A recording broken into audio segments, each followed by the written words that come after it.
Então, essa aula já está sendo gravada, vamos dar continuidade ao nosso conteúdo, e hoje vamos começar a contornar o que são esses problemas complexos que a gente tanto fala, né? Que a gente, em muitos momentos do curso, a gente fala complexo no sentido de dificuldade, né? Mas, assim, esse complexo, ele tem uma definição, né, para a gente poder utilizar adequadamente o que é esse complexo, né.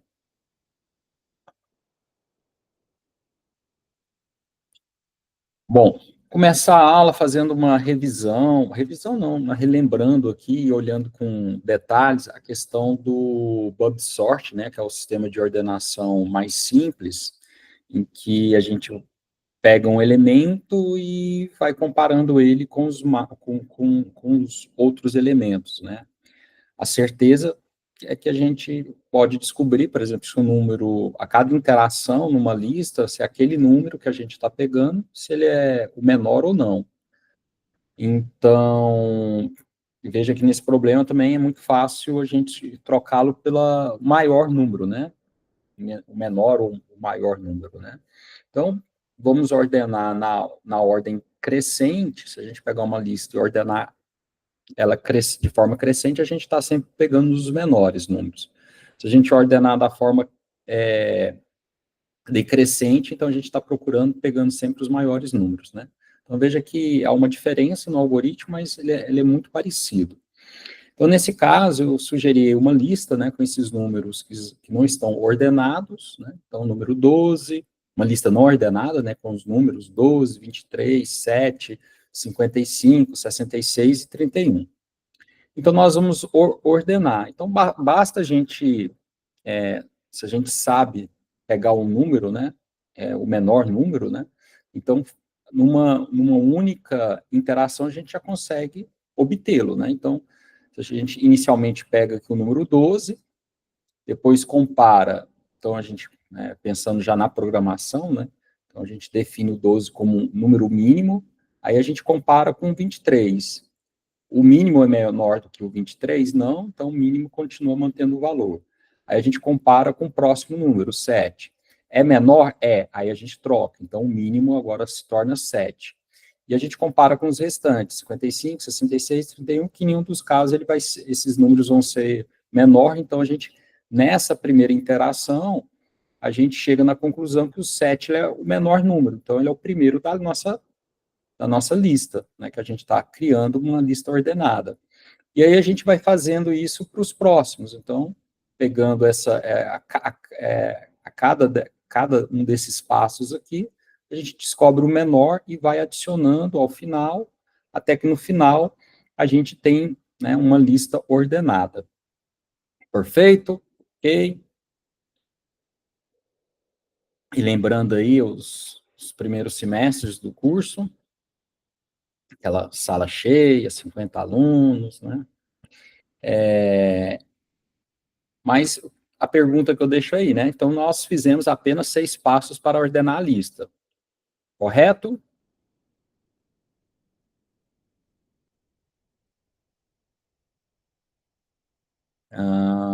Melissa, correto, né? A gente fez 6 passos para ordenar a lista, ok?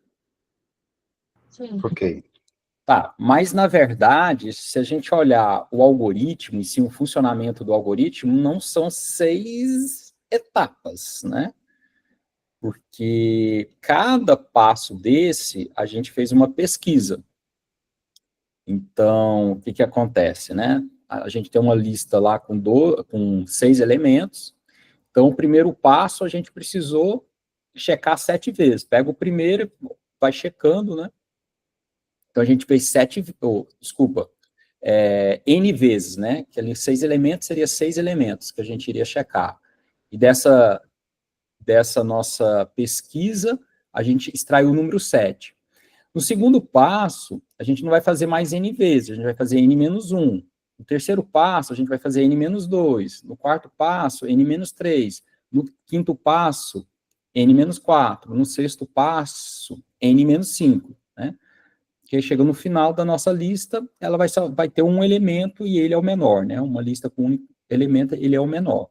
Então, se a gente analisar bem, quantas etapas que a gente fez, a primeira vez a gente fez N, depois mais N-1, depois N-2, né, somando com N-3, mais N-4, mais N-5, né, substituindo os N's aí, né, claramente é 6, 5, 4, 3, 2, 1, né, a gente fez essas, dando 21 etapas, né, então, 6 elementos, a gente precisou fazer 21 etapas, né.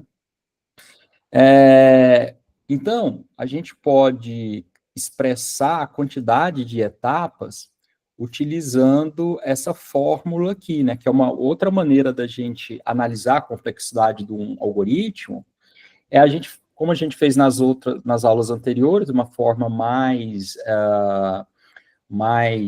menos precisa, né, que a gente olha o algoritmo, vê, tem um for, outro for, então ali a gente está partindo para um polinomial, agora, cada execução, a gente duplica a entrada, né, que aí vai provavelmente para um algoritmo exponencial. Então, a gente fez uma análise que é muito interessante, porque aquilo, a gente olhar para o algoritmo e a gente já sabe, né, a gente já conhece ali os traços de um algoritmo, que ele vai ser polinomial, que ele vai ser exponencial, fatorial e assim por diante, né. A gente nem precisa ser precisamente chegar a uma fórmula, uma equação que vai dar a quantidade de etapas, né. Mas, por exemplo, se a gente relembrar o algoritmo do Fibonacci, cada instância ele duplica, né, ele chama ele 2 vezes, então ali é algo exponencial, né. Nesse caso, uma outra análise, e que ela é bem interessante, porque ela é mais precisa, é criar, né, chegar a uma formulação, né, a quantidade de passos, a gente vai matematicamente chegar a uma fórmula que vai dizer. Então, nesse caso aqui, né, essa fórmula aqui, né, o n quadrado mais n dividido por 2, ela vai dizer, ela é uma fórmula que vai resolver problemas que são chamado sequenciamento de somas, né, que são problemas que aparecem dessa maneira, né. Aqui um número, a gente inicia com um número, né, 6, mais 5, mais 4, mais 3, mais 2, mais 1, né. Então, isso aqui é uma sequência de somas, né. Então, para resolver esse problema, a gente pode usar essa fórmula. Se, naquele caso, né, o n ao quadrado, né, 6 ao quadrado é 36, 36 mais 6, 42, dividido por 2, 21. Né, chegamos a esse número aqui. Então, essa maneira aqui mais trabalhosa, né, ela vai funcionar porque aqui é uma instância pequena, mas se fosse uma lista muito grande, né, de números, se tornaria inviável. A gente saber exatamente a quantidade de etapas reais. Novamente aqui, né, muitas das vezes, ao a gente resolver um problema, a gente não precisa exatamente a quantidade, né, para nós, né, 21, 22, 23, 24, tanto faz, né, ela é algo linear, né, ela sempre vai ter um crescimento linear aqui. Opa, desculpa, linear não, é exponencial, né? Minto, vixe Maria, minto, falei 2 bobeiras. Aqui é o crescimento polinomial, né? Um crescimento n ao quadrado, que a gente chegou no n ao quadrado, né? Então, a gente tem um polinômio aqui. Em relação ao Big O, que a gente sempre analisa a pior parte, então, o Big O poderia ser n quadrado mais n dividido por 2, está correto, ou, nesse caso, a gente pode simplesmente pegar o maior, né, aqui a parcela que cresce mais, que seria o n ao quadrado, né, a gente pode representar, né, o Big O como n ao quadrado, né, que vai ser um problema aqui, um polinomial, né. Então, a gente pode fazer uma análise matemática, né, chegando a um valor preciso, mas finalmente, quando a gente quer representar o pior caso, a gente pega simplesmente o expoente com maior número, né? Então, aqui é um problema quadrático, né? Crescimento quadrático, N ao quadrado, né? Essa fórmula aqui, né? Eu acho, não sei se vocês conhecem a história dessa fórmula, né? Ela foi proposta pelo Gauss, né? Onde que ele, numa aula de matemática, né? Como ele era um Gauss, ele é um alemão, né, Gauss, né? A gente depara com Gauss no estudo de matemática, nessa parte de cálculo, né? Algumas soluções para trabalhar com matriz, equações, aparece lá solução de Gauss, né? E esse Gauss aqui era um cara realmente, né? Um gênio da matemática, né? E é muito interessante uma história, né, bem curiosa, que eu acho, da história dele, que na sala de aula, ele, obviamente, né, fazia as tarefas bem mais rápido do que seus coleguinhas, e o professor, uma vez, né, mandou os meninos somar, né, somem de 1 até 10, de 1 até 5, assim, de 1 até 10, né, tal, fazendo somatórias, né, assim, somando 1, 2 sequencialmente, né. Como Gauss era um aluno prodígio, né, ele pegou e falou não, você, Gauss, some de 0 até 100. E logo em seguida, ele deu a resposta. E aí, na criança ainda, né, ele equacionou, né, essa fórmula que n ao quadrado mais n dividido por 2.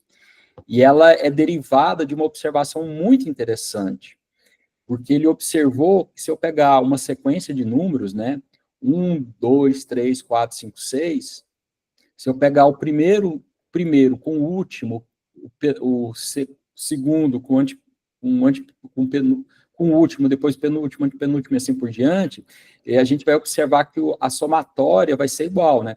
6 mais 1 é 7, 5 mais 2 é 7, 4 mais 3 é 7. Então, aqui a gente tem uns 6 números, né? 6, 1, 5, 2, 4 e 3, né? Então, observa-se que, como a gente está somando 2 elementos, o número de passos aqui vai ser n dividido por 2, que é 6 dividido por 3, ou 6 dividido por 2, né? Então, tem um errinho aqui, né? Que seria 6 dividido por 2. E todos esses números aqui, o 7, o 7, o 7, ele é o último mais o primeiro, que nesse caso aqui, o 6 mais 1. Então, porque todos os elementos vão dar o mesmo valor. Então, n mais 1. Então, ele equacionou nessa forma, né? N dividido por 2 vezes, né? Então, aqui a gente tem 3 vezes o quê? O n mais 1. Então, se a gente dividir tudo, né, colocar tudo aqui dividido por 2, e n vezes n vai dar n ao quadrado, n mais 1 vai dar mais n. Então, a gente chegou nessa forma e colocou, né, e fez a conta lá rapidamente, né, o 100 ao quadrado mais 100 dividido por 2. Bem interessante essa historinha, né, e assim,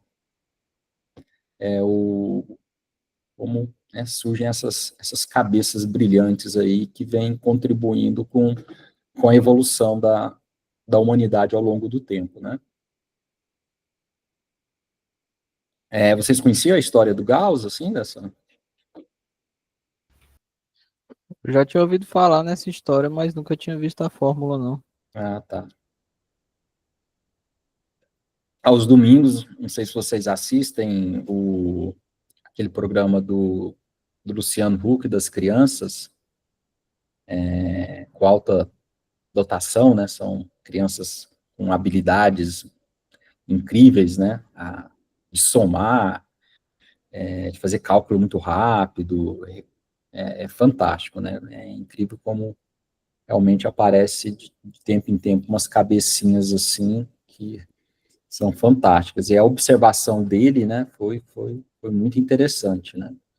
Muito das fórmulas da matemática são deduções, né, você precisa ali olhar e fazer as deduções para gerar uma equação, né, que vai generalizar todos os casos. Bom, então, normalmente alguns livros apresentam várias técnicas para resolver problemas complexos, né, que eu não fiz uma definição do que é um problema, né, complexo, mas a gente naturalmente entende que um problema complexo é aquele que a quantidade de etapas cresce de forma muito acentuada à medida que a entrada, de acordo com a entrada, né? Nós vimos em aulas passadas que nossa preocupação aqui, quando a gente fala em complexidade, é analisar o desempenho dos algoritmos, tanto em relação à quantidade de dados que ele precisa, ou que ele vai gerar para resolver um problema, quanto o seu desempenho. A gente falou que desempenho, questão de tempo, né, esse tempo humano, horário, minuto, segundo, né, ele é complicado da gente avaliar os algoritmos em relação ao segundo, porque de máquina em máquina vai ter um desempenho diferente. Então, a gente leva em consideração a quantidade de etapas. Logo, um problema complexo, aliás, problema complexo é um problema que a quantidade de etapas vai crescer de forma abrupta à medida que a entrada cresce, né? Essa taxa de crescimento, a gente já falou, né? Pode ser uma constante, linear, logarítmica, polinomial ou exponencial, ou fatorial. A gente considera problemas complexos, esse que o crescimento ele vai ser exponencial ou fatorial. Então, para a gente resolver esses problemas complexos, a gente pode utilizar algumas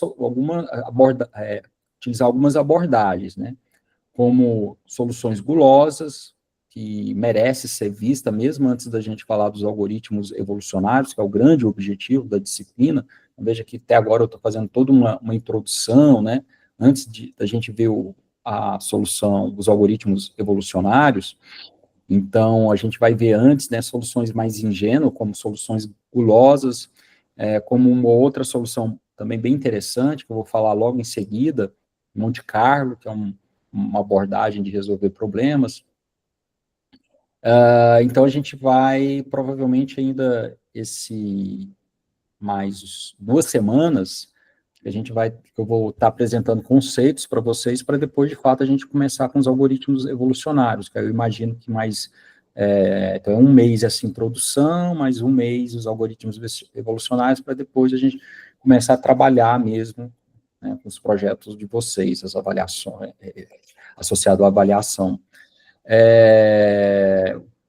Antes de ver os algoritmos evolucionários, também é interessante a gente falar sobre a parte de modelagem, né, que é como matematicamente descrever um problema. Mas, enfim, voltando aqui para o slide, a gente tem várias abordagens para resolver um problema complexo, como as soluções gulosas, dividir e conquistar, programação dinâmica, heurísticas e meta-heurísticas, né? Aí existem várias abordagens, algoritmos evolucionários, redes neurais artificiais. Então, quem estuda programação, projeto de análise de algoritmo, complexidade de análise de algoritmo, né, geralmente estuda cada uma dessas abordagens aí, né. Primeiro, geralmente vê vê as abordagens, depois os problemas típicos para cada uma dessas abordagens, né. Dependendo, algumas vezes o problema, ele é mais fácil ser resolvido com uma técnica, né. Às vezes o próprio problema, ele chama a técnica. Então, eu acho bem interessante, antes de ver as técnicas, estudar alguns problemas, né? E eu falei para vocês que a gente vai focar na área de redes, então a gente vai ver alguns problemas que a gente consegue que a rede, né? Existem problemas na área de redes que são instâncias desses problemas que aqui são vistos como uma forma mais abstrata, né? Como o problema do caixeiro viajante, que nessa aula nós vamos até abordar ele. Tem um problema de mochila, que também é um problema que aparece, existem várias instâncias na área de rede de computadores, que a gente consegue mapear para o problema da mochila, a gente vai ver numa outra aula. A ideia da aula de hoje A gente vai finalizar, como vocês vão observar, falando do problema do caixeiro viajante. Bom, só uma observação, né? Alguns livros, né? Redes neurais artificiais, eles encaixam dentro de heurísticas e meta-heurísticas, e outros não. Na verdade, a grande maioria não, coloca as redes neurais como uma abordagem separada de heurísticas e meta-heurísticas, tá? Então, assim, existem os prós, né, a favor disso, mas aqui eu até coloquei porque, de uma certa forma, as redes neurais trabalham com informações estocásticas, né, são ajustadas de acordo com um nível de probabilidade, então pode ser encarada aqui. Mas como é uma área muito atípica e uma área muito, um material muito grande, né? Então, ela acaba se tornando, no lugar de ser uma ramificação, mas se tornando também um tronco secundário, né, da IA. Então, alguns colocam, né, redes neurais artificiais fora da heurísticas e meta-heurísticas. Bom, aqui, faltou comentar com vocês, né, que as heurísticas e meta-heurísticas são soluções, são abordagens que vão aplicar alguma técnica estocástica, ou seja, tem alguma parte do algoritmo que precisa levar em consideração probabilidade, tá? Alguma probabilidade, é isso que a gente encontra nas heurísticas, né? E as meteorísticas, né, também existe alguns autores definem meteorística, tem algumas definições um pouco diferentes. Eu gosto da definição de que meteorística são as heurísticas que são tão abstratas que elas podem ser aplicadas em vários tipos de problemas. Muito das heurísticas, elas estão associadas a um problema. Então, aquele problema, você utiliza aquela heurística. Agora, o meta, né, ele está no português, né, a gente utiliza, assim, o meta como algo abstrato, né. Então, um metaparâmetro, então, um parâmetro do parâmetro, um parâmetro que serve para configurar outros parâmetros. Então, a meta-heurística já é uma heurística tão abstrata que a gente consegue enxergar e aplicar ela em vários problemas. Isso não é algo assim muito rígido na computação. Por exemplo, eu já vi livros falando inteligência, algoritmos genéticos, né, como heurística, outros como meta-heurísticas, né, classificando. Então, isso passa. Mas essa é a diferença entre eles. Bom, eu comentei com vocês que algumas disciplinas, né, eles apresentam as diversas maneiras, abordagens para resolver problemas complexos e depois vem com os problemas complexos, né. Aí até por isso que eu coloquei nesse slide aí, né, que, no meu ponto de vista, eu acho mais interessante que antes de estudar uma técnica, nós possamos entender o problema. Porque geralmente é assim que as coisas funcionam. Você tem um problema e depois você pensa em como resolver aquele problema, né? Eu acho que é mais natural para entender por que você está aprendendo aquela técnica, né? Por exemplo, acho que é mais fácil para um aluno ali no ensino fundamental entender, por exemplo, um problema de venda de terreno para poder entender a geometria do que um que nunca se preocupou com isso, né? Então, a gente imaginar que um tempo medieval que não tinha tantas as tecnologias que a gente tem hoje, e o cara vai vender um terreno, então como que ele vai vender? O terreno dele é 10 por 3, o outro é 2 por 5, qual que é maior? Né, se a gente for vender o terreno simplesmente pelo espaço territorial, aí é interessante entender por que você tem que calcular a área, né? E aí aquele problema, antes de você aprender a técnica, você tem um problema relacionado a ele, né? E muitas das vezes uma falha no processo de ensino é que o aluno, né, principalmente ali nas fases iniciais, né, ele aprende muita coisa, uma equação de segundo grau, uma matriz, mas ele não sabe aonde que aplicar, né? Então é interessante a gente ver o problema e depois ver uma maneira ou outras maneiras de resolver aquele problema. Então, quando a gente for analisar um problema, basicamente a gente pode enfrentar ele através de duas abordagens, ou soluções determinísticas ou soluções estocásticas. Aquelas abordagens, as heurísticas, metorísticas, redes neurais, são consideradas como processos estocásticos, porque quando você olha na solução, você vai encontrar ali, como eu falei para vocês, alguma probabilidade, né? Bom, as soluções determinísticas, como o próprio nome fala, são soluções onde que a gente vai encontrar algoritmos exatos, ou seja, toda vez que a gente executa ele, a resposta é a mesma. Então, se aquela solução nossa realmente consegue achar uma solução ótima, beleza, toda vez que eu executar ele, eu vou encontrar a solução ótima. Quer dizer, na grande maioria das vezes, esse tempo para encontrar a solução ótima cresce muito. Então, quando a gente olha para um problema, existem alguns problemas que podem ser resolvidos, quer dizer, podem não, desculpa, corrigindo. Existem muitos problemas que a gente consegue resolver com soluções determinísticas, muitas. Mas, dependendo do problema, que é onde eu queria falar alguns, né? Então, alguns desses problemas que a gente consegue resolver com soluções determinísticas, o tempo cresce de forma acentuada. Né? Então, algumas vezes a gente deixa de utilizar uma solução determinística, não é porque não existe a solução para aquele problema, mas é porque ela é inviável, né, em relação ao tempo. Pode ser inviável em relação ao tempo ou a questão de dados, né? Mas a gente vai focar mais a questão de tempo.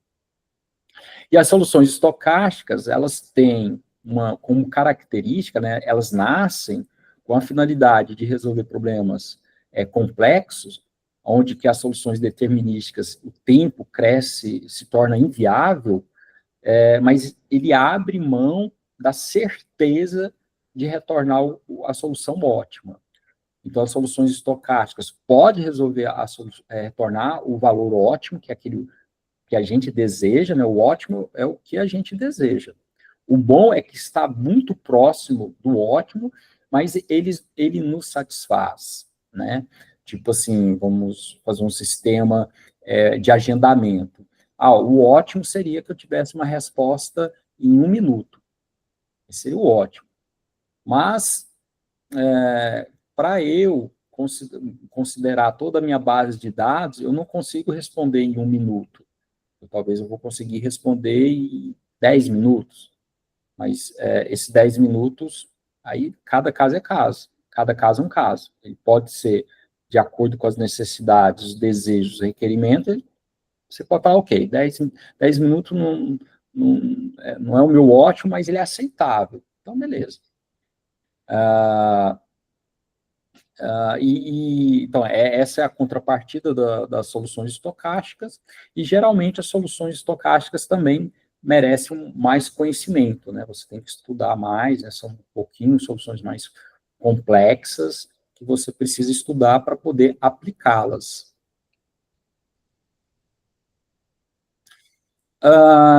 Como eu falei para vocês que as soluções estocásticas, a gente trabalha com probabilidade, e indiretamente as probabilidades estão associadas com a questão da aleatoriedade.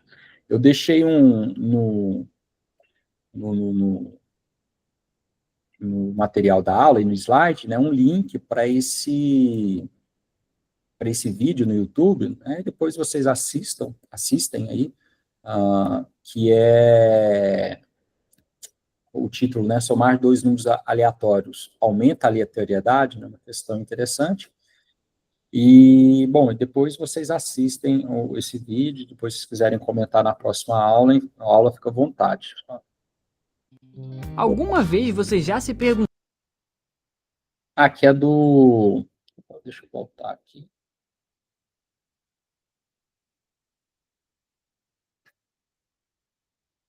É do canal Universo Programado. Não sei se vocês já viram os vídeos do Universo Programado. ele fala muito sobre inteligência artificial. É muito legal, bem didático, bem interessante os vídeos desse canal. Também fica aí de sugestão para vocês. Alguma vez você... Então, voltando aqui, né, alguns problemas que conhecemos, né, possuem soluções determinísticas. Aqui são alguns exemplos, né, ordenação de uma lista, como a gente viu anteriormente, né, a gente consegue, facilmente a gente resolve o problema com uma solução determinística, né, ali a gente fez, se a gente fosse implementar com 2 fors, busca uma lista ordenada, a busca binária, encontrar o menor caminho, um gráfico, a gente viu até na aula passada, o algoritmo de Dijkstra, né, que é o L log de N, a multiplicação de matrizes, problema da árvore geradora mínima, os algoritmos aqui, né, do Green e do Kruskal. Então, são exemplos de soluções determinísticas. E existem alguns, como exemplos, né, de soluções de heurísticas, alguns algoritmos estocásticos, né, como o algoritmo de Monte Carlo, né, que é um algoritmo razoavelmente simples de entender, a gente até vai ver antes de falar dos algoritmos genéticos, e soluções gulosas também, que não enfim, o algoritmo de Monte Carlo, ele está associado como ele tem um processo de como que chama? Que se usa não, roleta, né? Roleta em bingo, né? Monte Carlo é uma casa de jogos, né? Famosa em Mônaco. Então, o nome é derivado da ideia, porque tem uma roleta, né, representando um processo estocástico que os valores são selecionados dentro desse conjunto, né, então é o algoritmo Monte Carlo.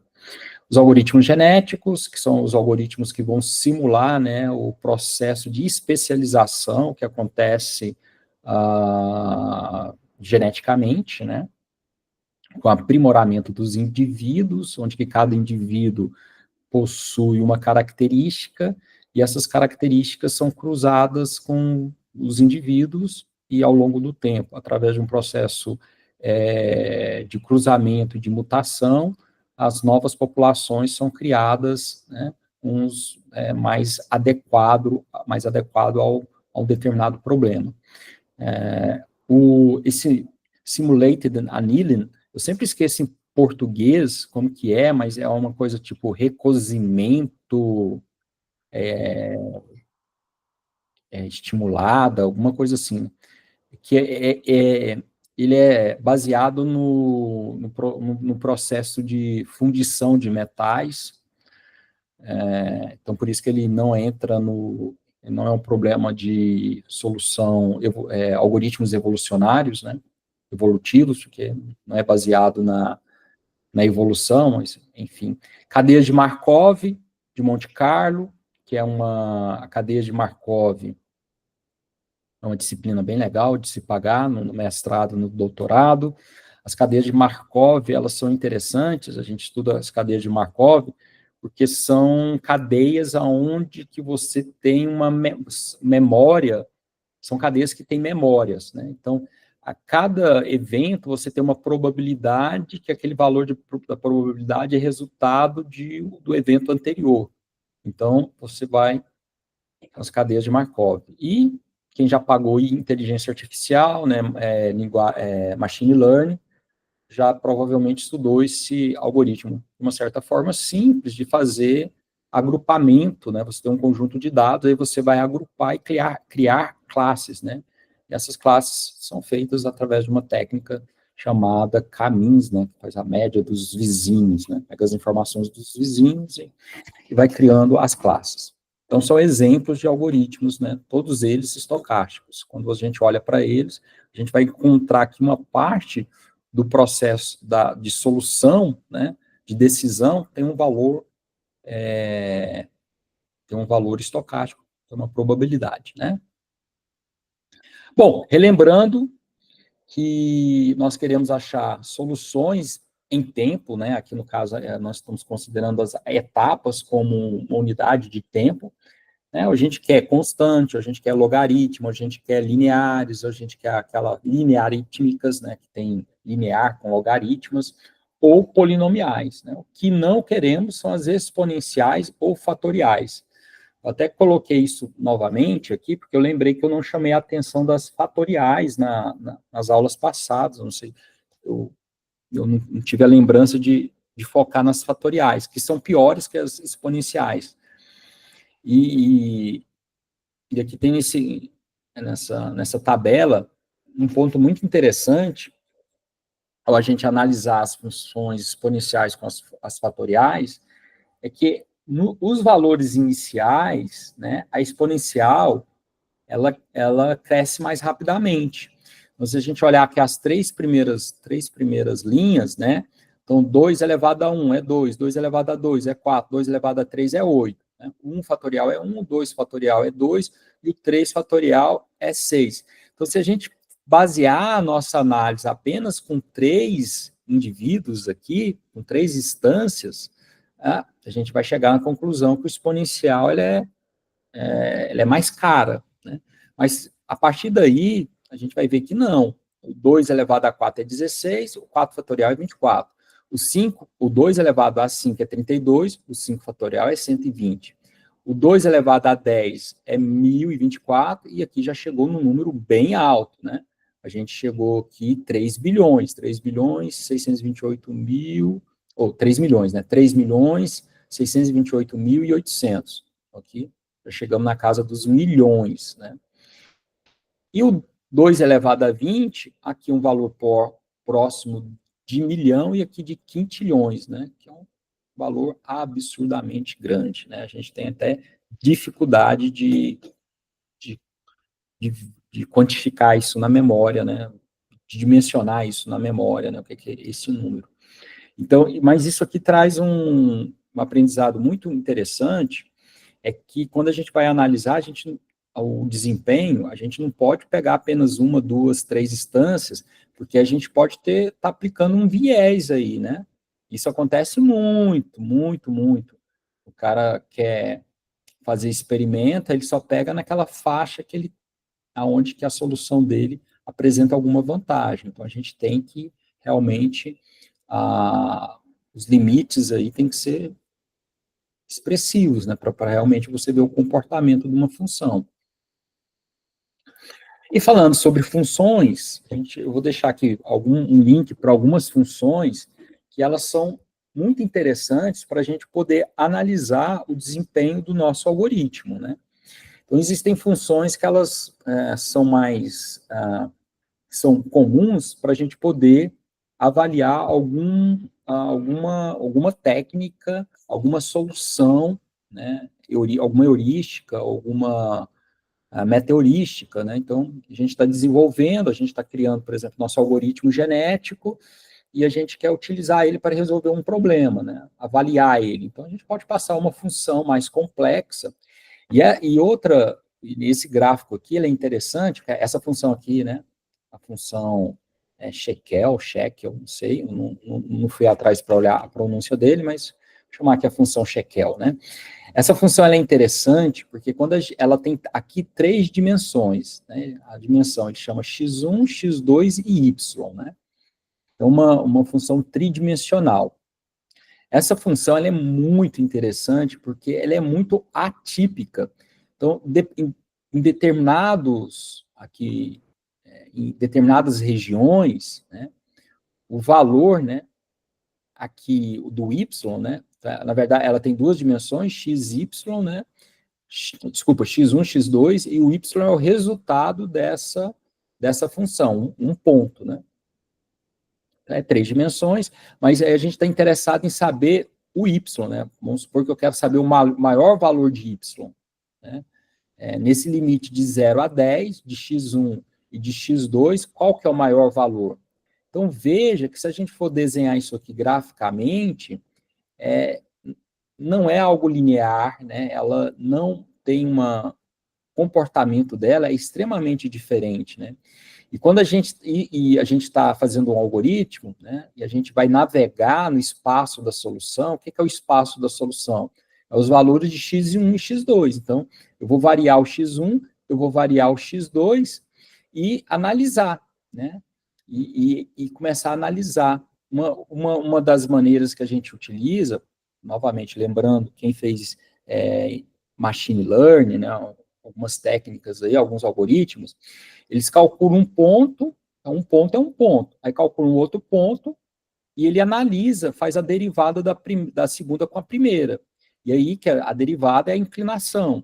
E a gente começa a perceber se ao caminhar no espaço da solução, se essa inclinação está aumentando, aumentou. Quando começar a cair, então você chegou no pico daquele, quer dizer, chegou num valor muito alto. Só que, por exemplo, muitos dos algoritmos, ele vai calculando, está melhorando, começou a baixar. Então, opa, ali você chegou no pico. Então, ali é a melhor solução. Ali é o máximo. Só que se você utilizar esse comportamento, você vai falhar em vários momentos. Porque aqui não é o máximo, aqui não é o máximo, aqui não é o máximo. Então, tem um monte de serrinhas, né, de picos, né? Aqui vai subindo, depois desce. Mas aqui no ponto não é o máximo, só tem um máximo aqui, que está bem aqui, né, no meio. Então, a questão é, qual é esse ponto? Pergunta se a gente quer calcular o máximo dessa função, a gente quer responder qual o valor de x e y que a gente está encontrando o maior valor. E não tem, essa função é uma função atípica, ela não tem um padrãozinho. A gente não consegue colocar numa equação para saber o valor máximo. Como nas equações do segundo grau, a gente tem a fórmula. Né? Uma equação do segundo grau, a gente sabe as raízes. Aí a gente calcula o delta. E a gente também consegue descobrir o maior valor, o menor valor. Né? É uma parábola, a gente consegue o ponto de convergência. Então, existe um monte de equações que a gente pode aplicar para descobrir pontos de interesse. Agora, aqui não dá. Essa função aqui, ela é tão atípica que eu tenho que sair pegando x1, x2 e variando todos os valores de x e todos os valores de x1 e de x2 para descobrir. E isso gasta muito tempo, né? Essa função, ela é uma função que ela pode ter várias dimensões, né? Para a gente poder representar graficamente, assim, né? 3 dimensões é o que a gente tem mais, que a gente tem capacidade, né? Nossa capacidade humana de enxergar algo, né? Em 3 dimensões, acima da dimensão fica difícil, né? A gente tem que utilizar outras técnicas, né? Mas essa função aqui, ela tem várias dimensões. Quanto mais dimensão, mais complexa ela se torna, né? Essa função, né, ela passa aqui os valores da dimensão, x1 e x2, por exemplo, valor 0, 0, 0, 1, 0, 2, 0, 3, e ela vai fazer ela vai variar, né, para ela, nessa função, ela precisa de uma matriz aqui, ela tem uma matriz em que ela vai variar o conteúdo dessa matriz em relação às dimensões e essa matriz, que ela tem uma dimensão. Então, ele vai fazer esse cálculo aqui. Ela também, ela precisa de uma lista de constantes, uma matriz, e o resto ela vai variar as dimensões, né?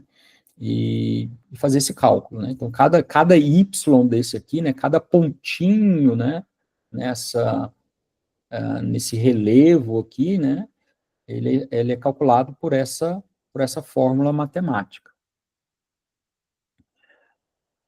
Bom, aqui é interessante, né? Nessa imagem aqui, né? Então, aqui, eu resolvi essa na minha máquina, eu esqueci de colocar a especificação da minha máquina para a gente poder ter uma ideia, né?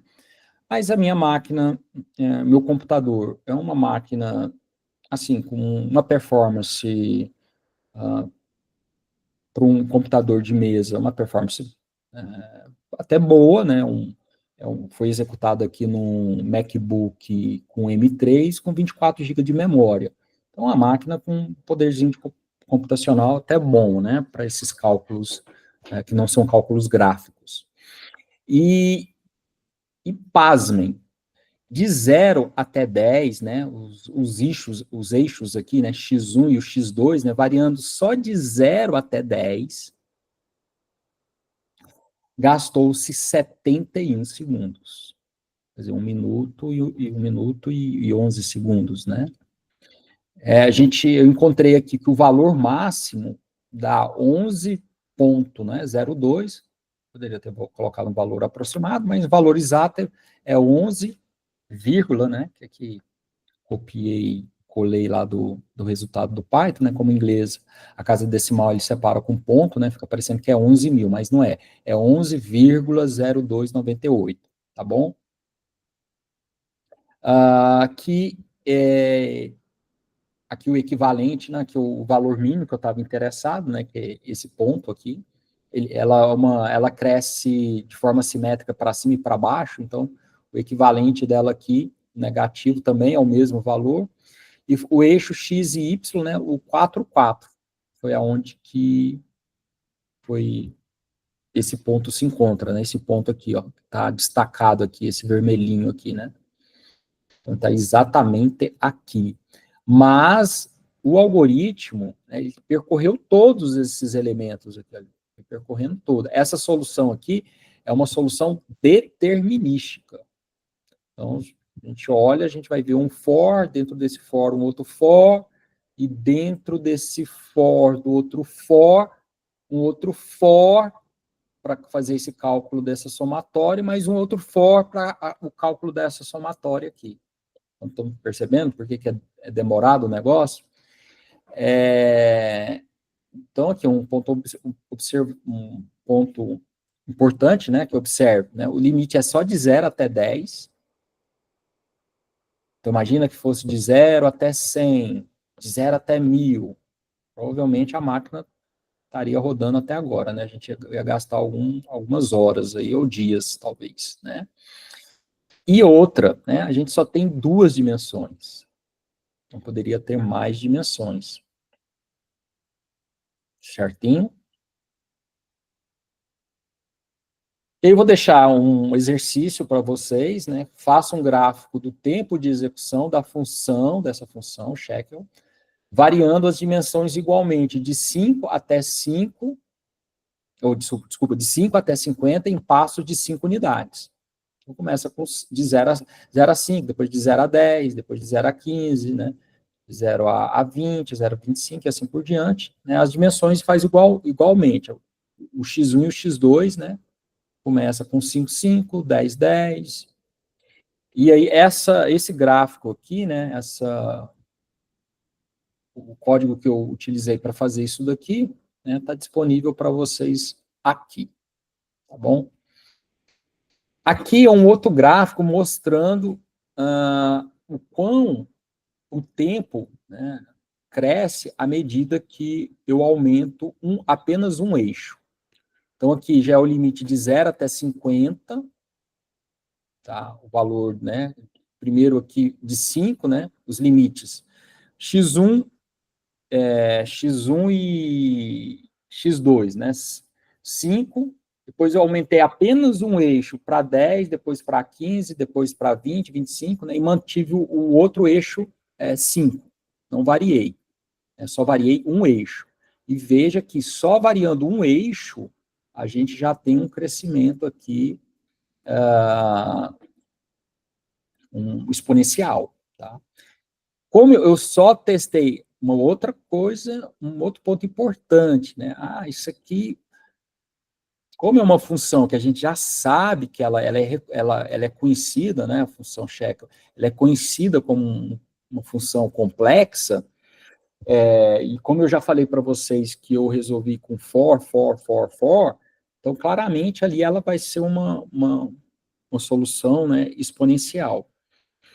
Mas cuidado aqui quando a gente está fazendo um trabalho científico, né, um trabalho técnico, né, aqui eu executei apenas uma única vez, né, e dá para perceber aqui as variações que outros fatores, né, as variações de outros fatores que influenciaram o tempo de execução.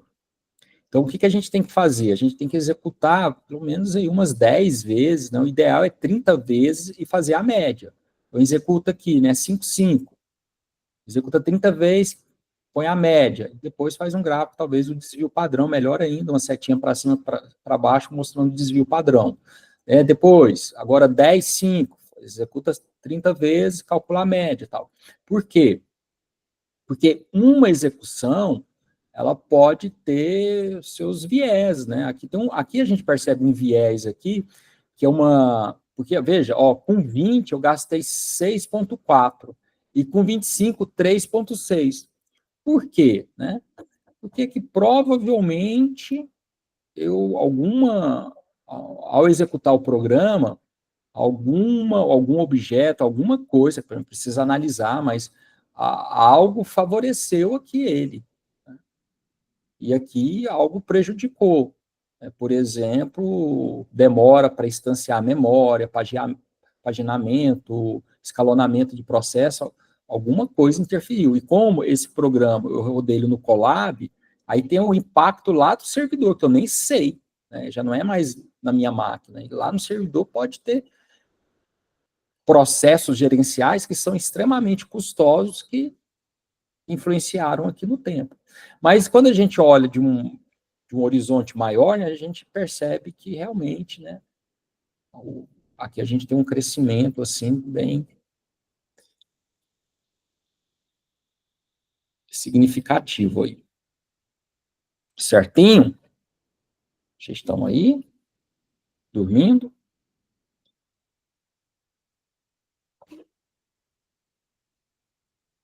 Então, aí também eu deixei para vocês aí como uma lembrança, né? São existem outras funções, né? Também complexas que a gente pode utilizar e provavelmente vocês vão utilizar para poder fazer algum teste de algum algoritmo, né? De alguma abordagem que a gente vai implementar ao longo do tempo. Então, eu quero, sei lá, né, simular um Monte Carlo. Então eu preciso de um problema. Não, então, o teu problema é uma função dessa, onde que você vai querer encontrar o maior ou menor valor. Então tem um link aí da Wikipedia, né? Tem uma série de funções, eu só coloquei aí por questão de visibilidade, só 3, mas ali tem dezenas de funções que aí você pode escolher uma e falar, essa aqui é mais complexa, né? Eu vou utilizar ela. Mas no plot aqui dessas funções, vocês podem perceber aí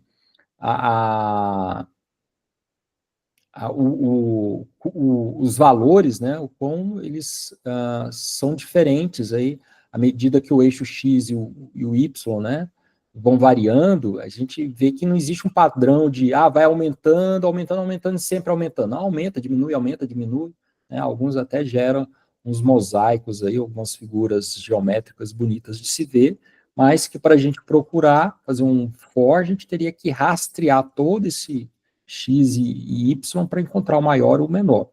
E aí tem as funções, né, multimodais, né, que a gente pode ter vários máximos e vários mínimos, né, e aí é outro detalhe, né, a gente pode ter vários máximos e vários mínimos.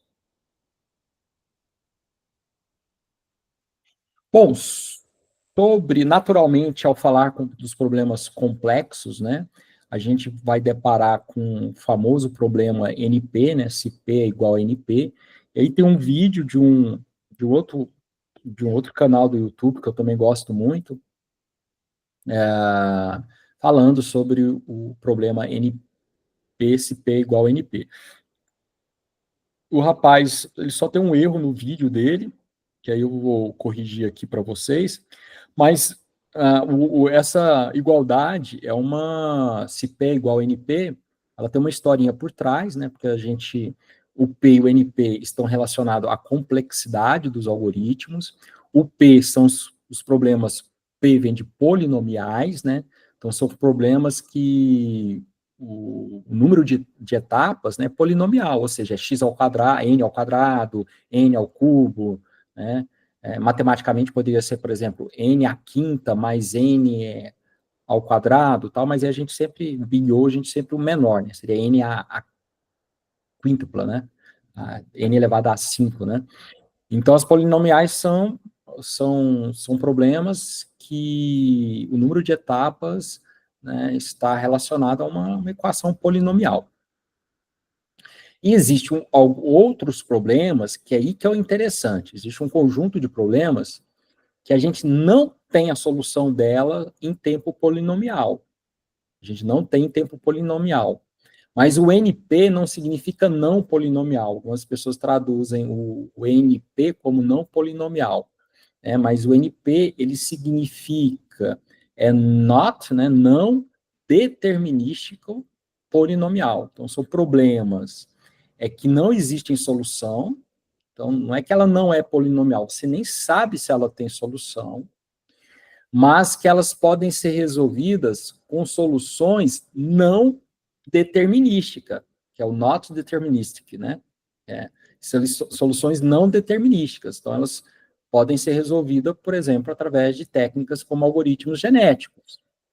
E uma das características do NP é que a gente não tem soluções determinísticas, mas a gente pode testar se a saída, se uma determinada solução, se ela é válida ou não. E aí, a validade de uma solução, a gente consegue checar em tempo polinomial.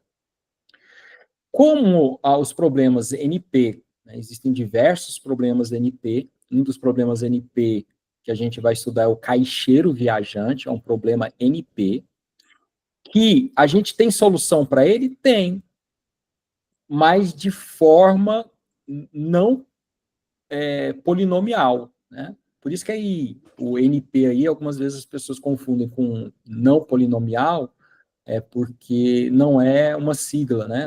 O SNP não é da sigla não polinomial, mas problemas não determinísticos polinomiais, a gente pode resolver com soluções não polinomiais, né? É por isso que, assim, as duas estão bem associadas, então por isso que há essa confusão. Mas, por exemplo, o caixeiro viajante, a gente pode resolver ele analisando todas as possibilidades, só que aí vai dar um problema, a gente vai ver que é um problema fatorial, quer dizer, não vai ser polinomial, a gente consegue resolver com uma solução uma solução fatorial, né, com o Big O fatorial, e a gente já sabe ali que é a pior de todas, né, o fatorial é a pior de todas, tá? Então tem um vídeo aí que é legal, ele explica, né, fala sobre isso, é só essa... Esse vídeo foi feito... Opa, só tomar cuidado, né? Então, vídeo alguns comentários que falei. Então, o tempo polinomial, eu já falei isso aqui, então só deixei essa observação para vocês, né? O NP, ó, a tradução, polinômio não determinístico, então um problema pertence à classe NP se uma solução candidata pode ser verificada em tempo polinomial. O termo não determinístico vem do modelo teórico de um computador que poderia adivinhar uma solução correta e depois usar o processo polinomial, que é um processo rápido, apenas para verificar o palpite. Tá? Aqui, esse vídeo nasce de um tal dinheirinho aí, deixa eu até te explicar, porque isso é uma pergunta, né, na matemática, se os problemas NP, eles não têm soluções polinomiais, é porque não existe mesmo, ou é porque a gente não conhece, a gente não tem conhecimento, né, tão sofisticado. Só um segundo, pessoal.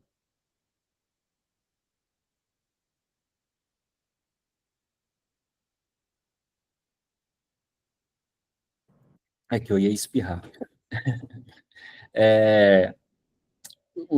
Então, o NP, né, essa pergunta, né, que ela vale milhões, existe um prêmio, né?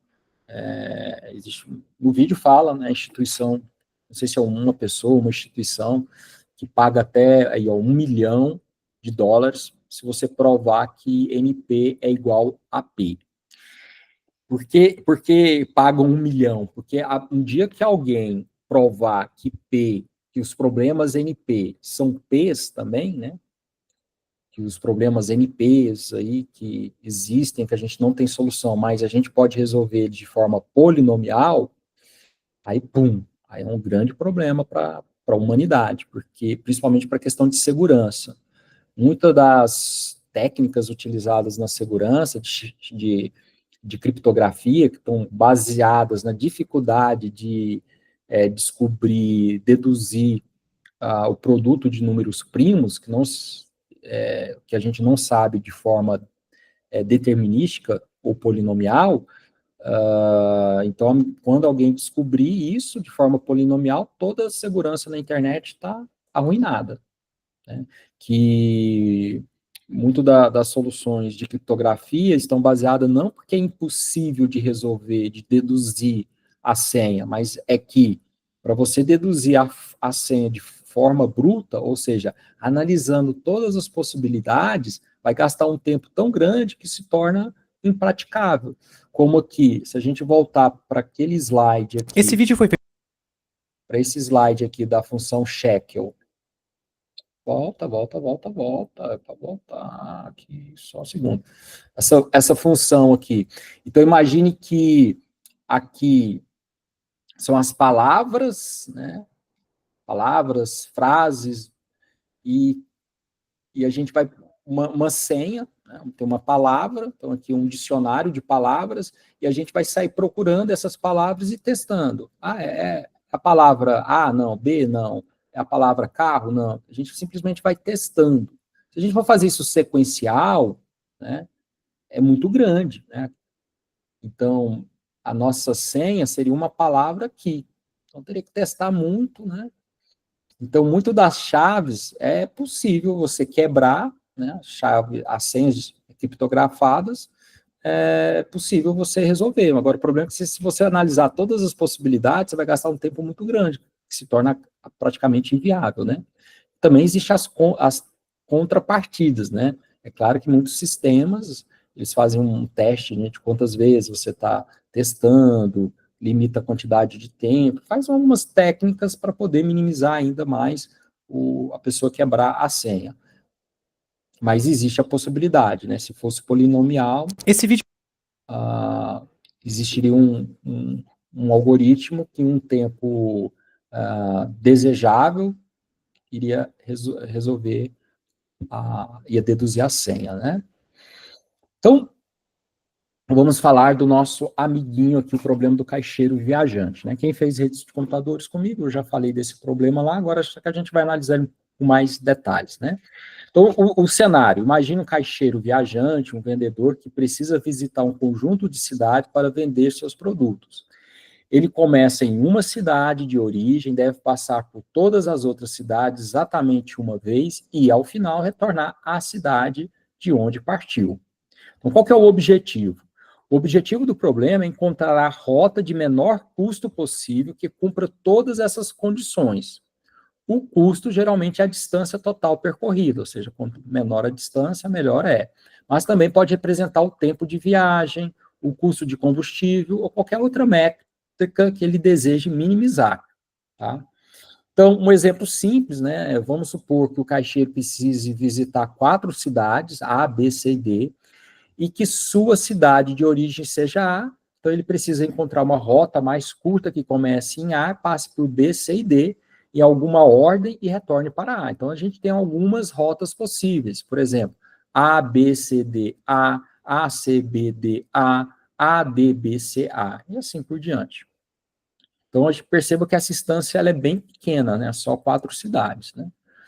Agora, por que esse problema ele é difícil? Então, a dificuldade do problema caixeiro, viajante, está na explosão combinatória.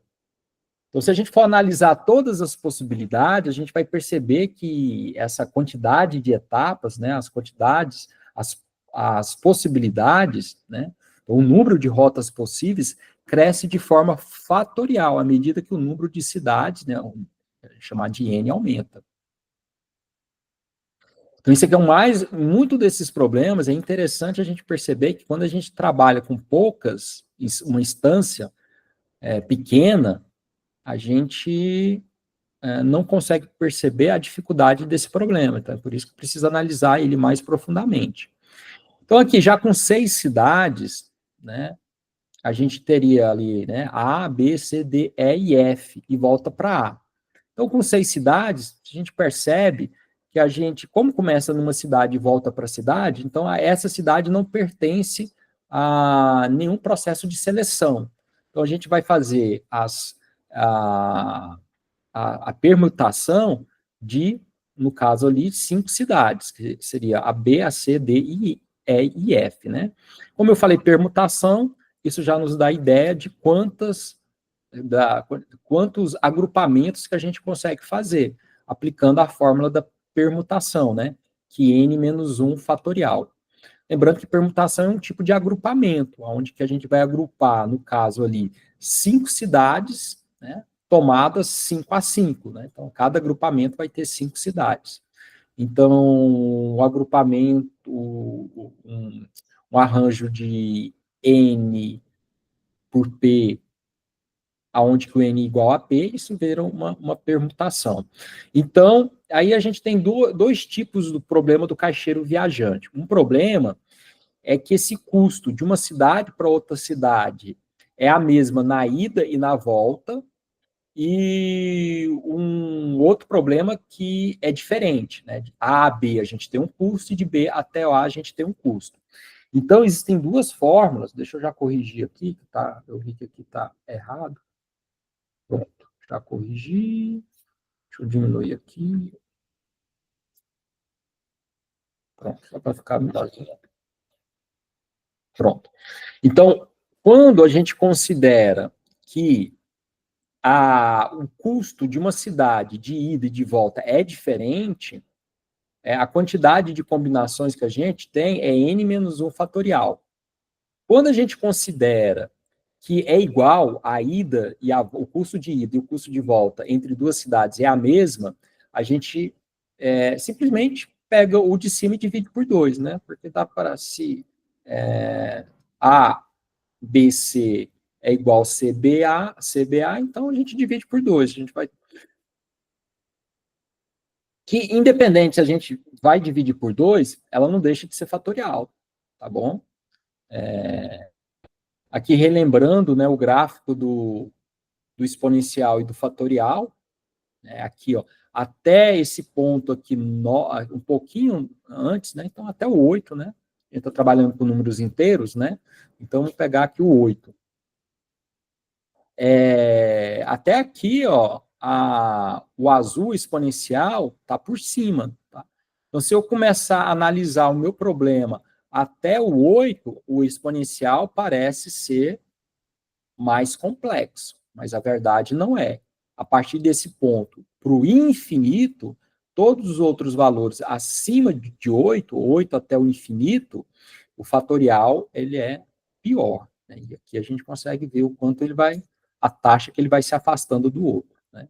E aí a gente tem um problema aqui, caixeiro viajante é um problema fatorial, ou seja, é um problema terrível, é o pior de todos os problemas, né? Eu não lembro se ele se caracteriza como NP-hard, né?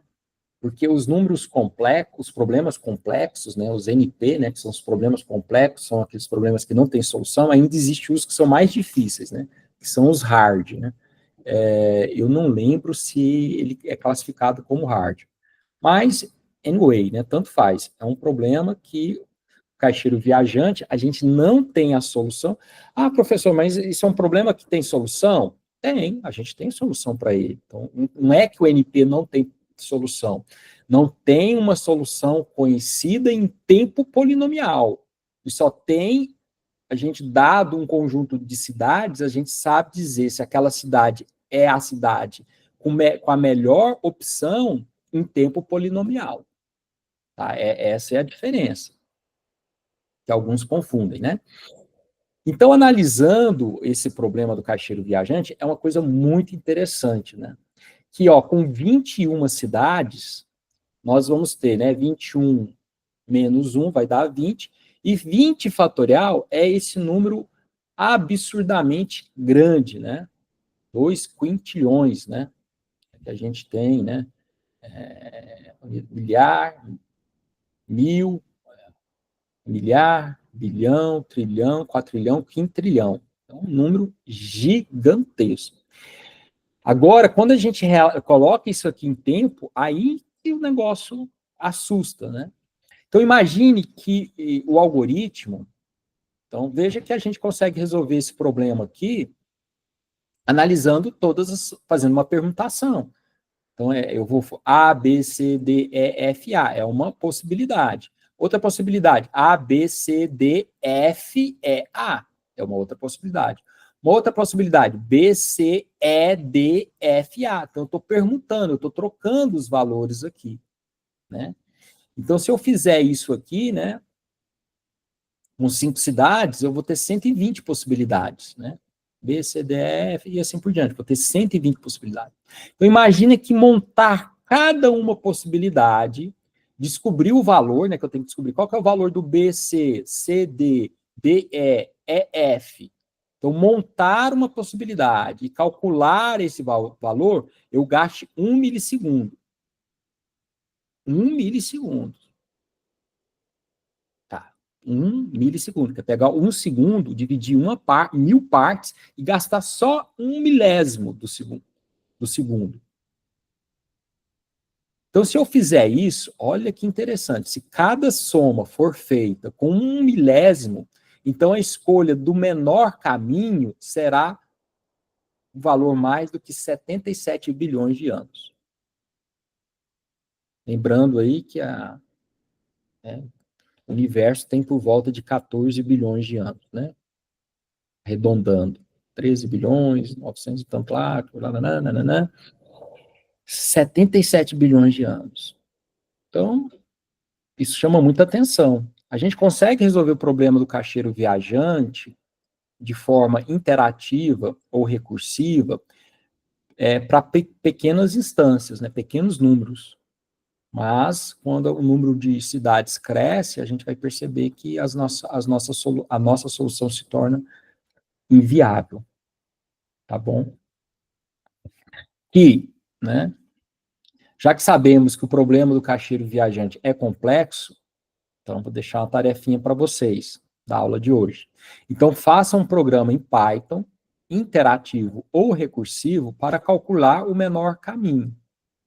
Faça um gráfico para ilustrar o tempo de execução em função da quantidade de cidades. É claro que, como a gente já sabe que é um problema fatorial, então vocês começam a fazer com 2 cidades, né? 3 cidades, 4 cidades, 5 cidades, 6, e vai coletando o tempo, né? Provavelmente vocês vão chegar a um limite aí, né? Rapidamente vão chegar num limite. Então, antes a gente vai ver uma solução do problema do caixeiro viajante com algoritmos genéticos, mas é interessante que a gente também, como todo trabalho científico, veja que muitos dos momentos aqui apresentando essa disciplina, eu falo muito do trabalho, TCC, trabalho científico, né? Porque pode ajudar vocês, né? E também para chamar atenção que é comum, né, a gente iniciando os trabalhos, né, eu não sei a maturidade de vocês, mas assim, a minha experiência de professor, a gente depara muito com situações, né, algumas falhas em projetos, né?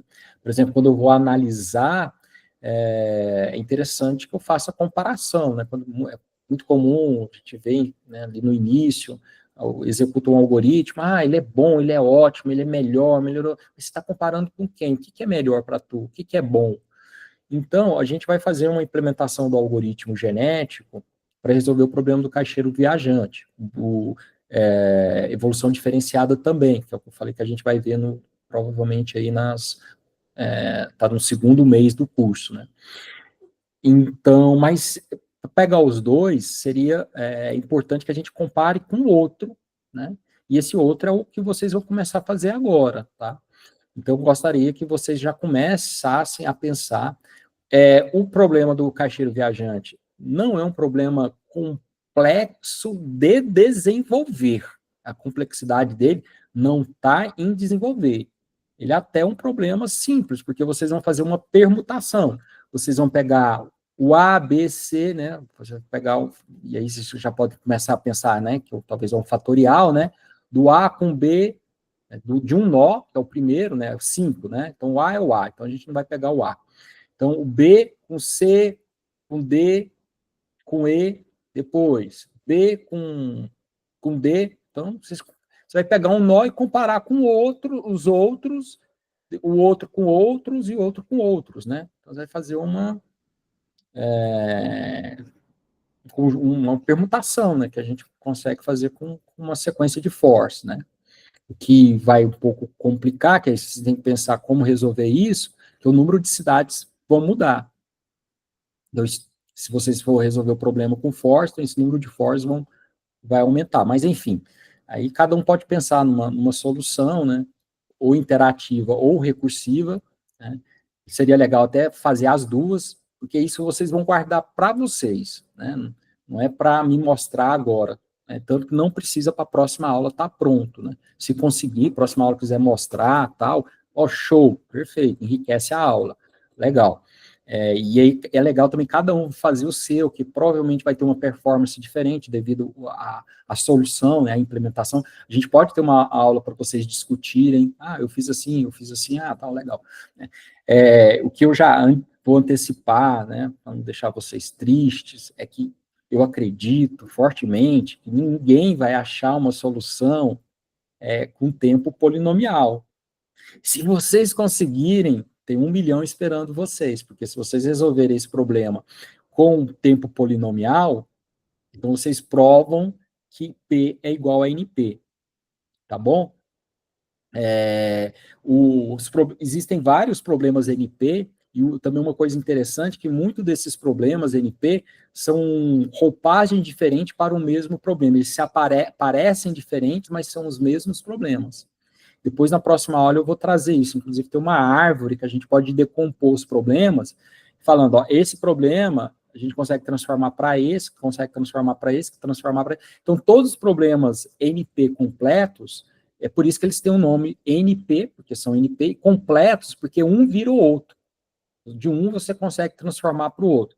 Isso chama-se processo de mapeamento, né? Processo de mapeamento. Transformar um problema para o outro. Eu não gosto desse nome mapeamento, mas ele faz sentido também, né? De uma certa forma, o mapeamento é que a gente consegue, por exemplo, problema do caixeiro viajante, né? A gente tem cidades. Problema da mochila. Então, é mochila. Aí, se a gente criar uma solução para o caixeiro viajante e depois falar, não, agora substitui a cidade pela mochila, faz isso, faz aquilo, então eu estou pensando num problema de mapear, estou transformando um problema para o outro, e se eu tenho a solução para o primeiro, eu tenho a solução para o segundo. Essa é a ideia como fala, os NP completos, né? Mas aí na próxima aula eu também vou falar um pouquinho mais sobre sobre os problemas NP completos, trazer aqui um exemplo dos NP hards, questão mais teórica, mas que eu gostaria que vocês se concentrassem mesmo, agora fora da sala, fora da aula, né, e fica de trabalho para vocês, é a implementação do caixeiro viajante, tá bom? Beleza? Beleza, professor. E com isso, alguém quer uma dúvida? Alguém quer, não, alguém tem uma dúvida, acho que querer ninguém quer, né? Alguém tem uma dúvida, quer fazer algum comentário? Então tá bom, eu vou, à medida que, na hora que a aula estiver salva, eu mando para vocês lá no Cigar, tá bom? O resto, bom resto de dia, bom final de semana, e a gente se vê na semana que vem. Até mais, pessoal. Professor, obrigado. Bom resto de semana. Valeu.